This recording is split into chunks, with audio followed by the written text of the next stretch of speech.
Manila, Philippines. The combined impacts from multiple tropical cyclones and the Philippines' annual monsoon season have triggered widespread flooding, landslides, and power outages, impacting millions across the country and resulting in more than 24 fatalities, according to government officials. The country's Office of Civil Defense said the recent impacts of Tropical Cyclone Emong, compounded by the monsoon, known locally as Habagat, caused major disruptions to infrastructure and have forced the shutdown of schools.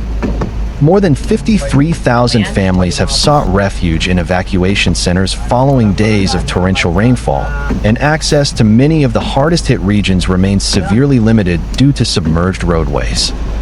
Officials said most of the reported deaths were caused by drowning and incidents involving capsized small vessels. Disaster declarations have been issued in at least 88 cities and municipalities, enabling governments to access emergency funding and speed up the deployment of assistance. Officials noted that although several government facilities sustained damage in the northern regions, rescue operations continued and aircraft were being used to access communities that have been cut off. We thank our rescuers, humanitarian workers, and local disaster personnel who are braving difficult conditions to save lives and bring much-needed relief to our people. Their courage, commitment, and compassion are the foundation of our country's disaster response, said Rafaelito Alejandro, the Deputy Administrator at the Office of Civil Defense, in a statement. Since the flooding began, the government has distributed approximately $5 million worth of emergency assistance, including food, clean water, shelter materials, and hygiene kits. We are tracking the devastation caused by the storms and floods and are deeply concerned for all those affected, U.S. Ambassador to the Philippines Mary Kay Carlson stated. The U.S. Embassy's interagency team is coordinating closely with the Philippine government and the WFP to ensure aid reaches those in need. With more rain in the forecast, forecasters warn there is little immediate relief in sight and urged residents in flood-prone areas to stay alert and seek higher ground. The country's main monsoon season typically lasts into October and overlaps with the country's peak typhoon season. The Philippine Atmospheric, Geophysical, and Astronomical Services Administration said it tracks an average of 20 tropical cyclones annually, with 8 to 9 that make landfall and pass through the archipelago. A new tropical storm struck on Thursday night, unleashing winds up to 74 miles per hour and triggering devastating floods and landslides. Typhoon Emong struck the mountainous northern town of Ogno, in Pangasinan Province, as it swept through the Philippines on Thursday night. At least 25 people have died from flash floods, landslides, and electrocution since last weekend, officials say, with 8 more reported missing. Seasonal monsoon rains have pounded a vast stretch of the country for over a week, and more than a dozen tropical storms are forecast to hit the Southeast Asian country before the end of the year. Schools in the capital, Manila, were closed on Friday for the 3rd day in a row. Classes were also suspended in 35 provinces across Luzon, the northern part of the country, where most of the 80 towns and cities that have declared a state of calamity are located. 278,000 people have been forced to seek refuge in emergency shelters or with relatives. Nearly 3,000 homes have been damaged, according to the government's disaster response agency. Thousands of troops, police officers, coast guards, firefighters, and volunteers have been rushed in to rescue stranded residents.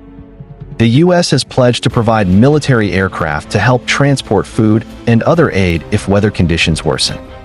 Philippines President Ferdinand Marcos Jr. visited emergency shelters in Rizal Province on Thursday to help distribute food.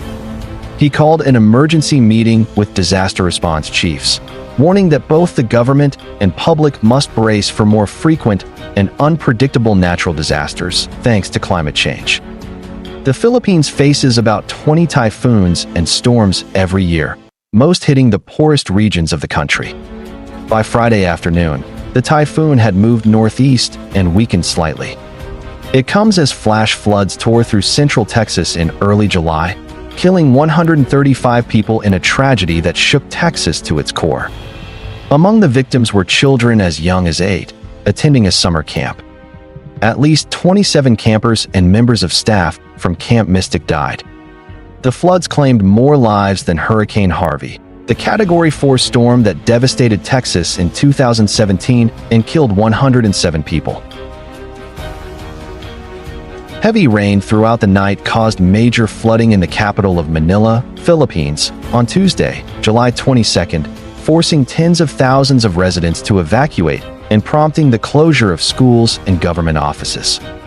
According to the National Disaster Risk Reduction and Management Council, at least 6 people have been reported dead and 6 others are still missing due to Tropical Storm Wildfire, which has been affecting the region since last Friday. As reported by CNA, several areas in Metro Manila were submerged in floodwaters up to knee-deep after the Marikina River overflowed. More than 23,000 residents living along the riverbanks have been evacuated to temporary shelters, such as schools, community centers, and covered public spaces. Approximately 47,000 people were evacuated from various areas in the capital city, including Quezon, Pasig, and Caloocan, as well as the main government district.